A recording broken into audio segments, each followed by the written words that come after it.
안녕하세요, 이정원 변호사입니다. 지난번에 주택임대차보호법과 관련된 내용을 제가 설명드렸는데요.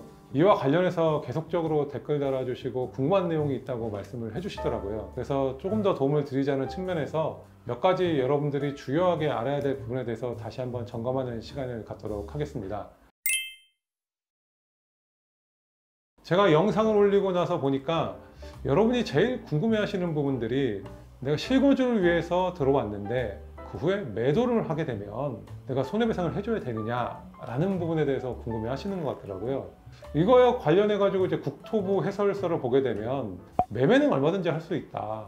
그렇지만 이런 부분에 있어서 어떤 속일 의도를 가지고 매매를 한 거라고 한다면 민법 750조에 의해서 손해배상을 청구할 수 있다라고 얘기를 하거든요. 당연히 내 집이니까 뭐 처분하는 건 얼마든지 처분할 수 있어야 되는 건 맞는 얘기고, 내 집을 파는데 돈을 물어줘야 되는 거냐? 라고 하면은 이게 납득이 안 될 수 있는 부분이 있거든요. 그래서 저도 이런 부분에 대해서 어떤 견해들이 있는지를 제가 검토를 했는데, 첫 번째로는 주택임대차보호법상의 그런 배상 규정을 유추 적용해서 이런 배상을 해줘야 된다라는 얘기가 있고요.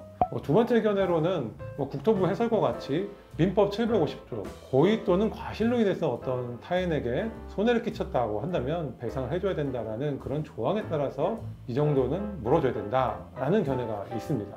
세 번째로 어떤 면에서는 이게 제일 심플한 것 같기도 한데, 이건 입법이 잘못됐다, 입법이 없는 영역이기 때문에 어떤 배상도 해줄 필요가 없는 영역이다 라는 견해가 있습니다. 이런 논란이 일어나는 이유는 주택임대차보호법상에 제3자에게 임대를 해주는 경우에는 배상을 해주라 라는 규정이 있지만 매매를 하는 경우에는 어떤 규정도 없어서 이런 논란이 있는 거거든요. 실제적으로 매매는 가능하지만 배상을 해줘야 되느냐 말아야 되느냐, 이거에 대해서는 앞으로도 계속 논란이 이루어질 것 같습니다. 그리고 앞서 말씀드렸던 견해가 여러 가지로 나뉘는 것처럼 여기에 대해서 판례가 형성되기 전까지는 어떤 게 딱 맞다라고 말씀드리기도 좀 어려운 부분이 확실히 있는 건 사실입니다. 제 생각에는 주택임대차보호법상의 규정을 끌고 와서 유추해서 적용하는 부분은 좀 아닌 것 같다는 생각을 합니다. 왜냐하면 함부로 법이 없는데 끌고 오는 것들은 법적인 안정성이나 여러 가지를 침해하는 부분이 있기 때문에 저는 그렇게 해서는 안 되는 것 같고, 그렇다고 완전히 무조건 손해배상이 안 된다라고 하기에는 좀 어려운 것 같아요. 왜냐하면 분명히 주택임대차보호법상 갱신을 요구할 수 있는 권리가 있는데 그것을 사기적으로 속여서 고의적으로 어떤 피해를 줬다 그러면 그 부분까지 배상을 하지 않아야 된다라고 할 수는 없는 것 같거든요. 그래서 제가 볼 때도 국토부 해설은 타당한 부분이 있다고 생각을 합니다. 주택임대차보호법으로 해결이 안 된다고 한다면 일반적인 민법에 의해서 어느 정도 배상을 해줘야 되는 부분은 있을 수 있다고 생각을 하고요. 다만 최근에 문제되는 부분들이 국토부의 해설 또는 법제처의 해석들이 조금 또 달라지는 부분들이 더 문제인 것 같아요. 어떤 부분이냐면, 앞서 말씀드렸잖아요. 이제 국토부 해설에서도 매매는 가능하다라는 얘기를 하면서 손해배상 책임이 인정될 수 있다 없다 이런 걸 논의하는 스탠스였는데, 최근에 국토부 해설이나 법제처 해설을 보게 되면 매매도 안 된다라는 그런 뉘앙스? 이런 것들이 좀 나오는 것 같더라고요. 이런 부분들은 너무 소유권을 침해하는 내용이 될 수 있다고 생각을 합니다. 그래서 매매 자체는 당연히 허용이 돼야 되고, 허용된 이후에 어느 정도의 내가 배상을 해줄 수 있느냐의 문제를 좀 논의해 볼 만한 거죠. 근데 법에도 없는 내용을 가지고 와서 매매가 안 된다라고 하는 거는 제가 볼 때는 입법 창조가 아닐까. 그런 일들을 하면 안 된다고 좀 말씀드리고 싶고, 다만 지금 상황에서는 어떤 배상을 청구할 수 있느냐라는 부분에 있어서 좀 논란이 많거든요. 그럼 실제적으로 배상을 하는 데 있어서 한 두 가지 정도는 문제될 것 같아요.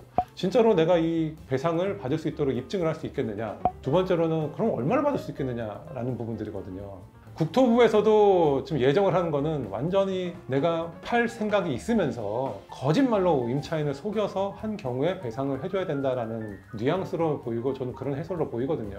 그런데 실제적으로 임차인을 속였다고 그러면 당연히 아까 말씀드린 것처럼 임대차 계약의 갱신을 요구할 수 있는 권리를 좀 침해한 거니까 그건 이름 배상을 해줘야 될 부분도 있겠지만은, 그거를 정말로 어떻게 입증할지는 좀 잘 모르겠습니다. 아니 완전히 사기치려고 맘먹고 했다라는 것이 나와야 되는데 실제로 그렇잖아요. 내가 살다 보니까 중개인이 좋은 가격에 살 수 있는 사람이 나타났습니다, 한번 팔아보세요 이렇게 권유를 해서 내가 팔 수도 있는 것이고, 좀 실제로 살다가 좀 어떤 여건에 의해서 내가 좀 불편해서 팔았다, 이런 어느 정도 그런 뭐랄까요, 이렇게 완전히 이 사람을 사기치려는 의도였다라고 할 수 있는 그 사유들을 증명한다는 것은 상당히 어렵지 않을까. 쉽게 얘기해서 어떻게 보면 임대인 마음속에 들어갔다 나와야 되는 건데 그런 부분은 좀 입증을 하기가 많이 어렵지 않을까라는 생각을 하고요. 최근에는 또 그렇잖아요. 이제 보유세가 계속 늘어나고 있잖아요. 내가 막상 살려고 들어갔는데 살다 보니까 계속 공시지가 올라가고 재산세 많이 내고 뭐 종부세도 내게 되더라. 내가 살다가 도저히 못 살겠다. 그래서 팔았다 라고 해버리면 내가 사기치려고 했던 의도가 있었느냐, 그건 참 입증하기 어려운 부분이 있는 것 같습니다. 그렇게 입증의 문제가 상당히 어려울 것 같은데 어찌어찌 해서 자 입증은 했다, 정말로 이 사람이 사기적으로 임차인을 속인 것이라는 판단이 됐다 했을 때 과연 얼마를 받을 수 있을까요? 그 부분도 좀 상당히 어렵더라고요. 기본적으로 저번에도 한번 말씀드렸던 뭐 이사비, 복비 이런 부분들은 직접적인 손해로 볼 수도 있을 것 같은데 복비도 좀 천차만별이잖아요. 저번에 어떤 댓글 달아주신 분은 복비만 한 800만 원이더라, 이런 거 내가 다 청구할 수 있느냐 이렇게도 말씀을 하셨는데 그 범위까지 배상액으로 인정해야 되는지는 불분명할 것 같습니다. 아직까지 이런 판례가 많이 없다 보니까, 아니 아예 형성이 안 되는 상태죠. 그러다 보니까 이런 부분에 대해서 어떻게 배상액을 인정해 줄 것인지도 상당히 논란이 있고, 제 생각에는 그런 모든 손해 배상액을 청구할 수 있다고 할 수는 없을 것 같아요. 실제적으로 들어간 실제 손해비용이 인정이 돼야 되는데 그런 부분들을 어디 범위까지 인정할지도 지금은 참 혼란스러운 상황이다 라고 밖에 말할 수는 없는 것 같습니다.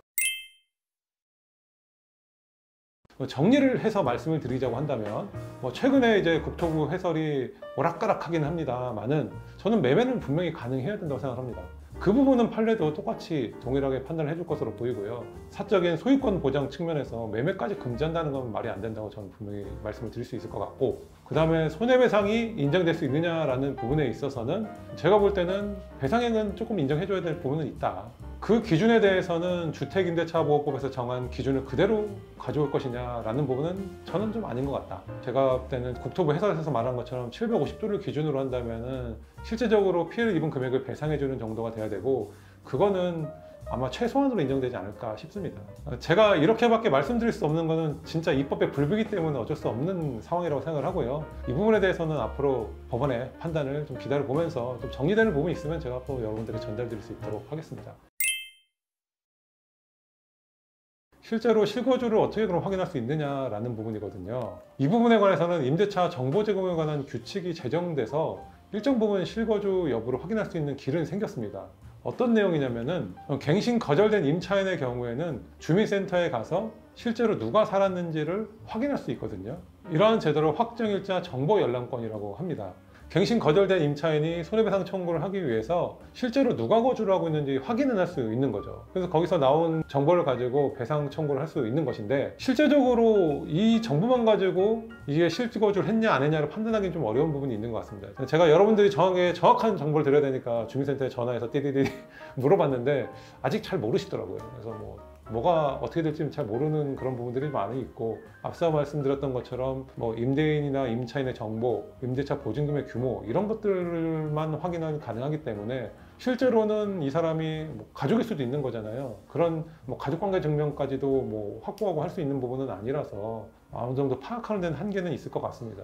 그렇다면은 임대인에게 가족관계 증명서까지 요구할 수 있는 그런 권리를 줘야 되는 거 아니냐라고 하실 수도 있는데, 지금 현행법상은 그런 제도는 없고 또 그런 정보까지 요구를 할 수 있다라고 하면은 모르겠습니다. 너무 사적인 그런 비밀한 영역들을 침범하는 거 아닐까요? 라는 생각도 좀 들고요. 어쨌든 간에 그 실거주 여부를 파악하는 데는 참 많이 한계가 있겠다라는 생각이 듭니다.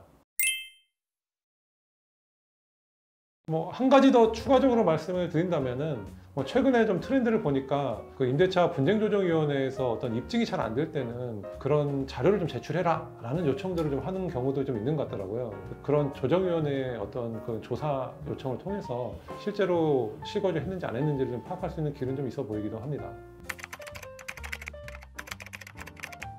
다소 입법이 좀 불충분하다 보니까 여러분들 이렇게 많이 혼선이 있는 것 같은데요.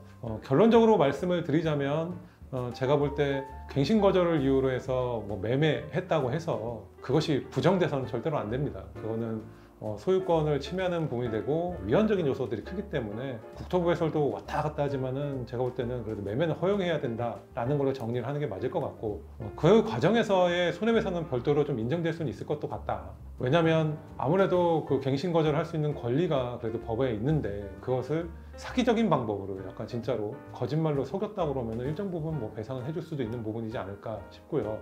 다만 그 범위가 그 주택임대차보호법상 인정되는 금액까지 다 인정되느냐라는 부분은 저는 아닌 것 같기도 합니다. 그래서 아직까지는 판례가 형성된 부분이 없으니까 저도 함부로 말씀드릴 수는 없는데, 그런 배상액이 상당 부분 인정되기는 많이 어렵지 않겠냐라는 거, 저는 좀 부정적인 의견을 말씀드릴 수밖에 없을 것 같습니다. 오늘 준비한 내용은 여기까지입니다. 여러분 영상에 도움이 되셨다면 구독과 좋아요 꼭 눌러주시기 바라고요. 다음에도 더 유익한 내용으로 찾아뵙도록 하겠습니다.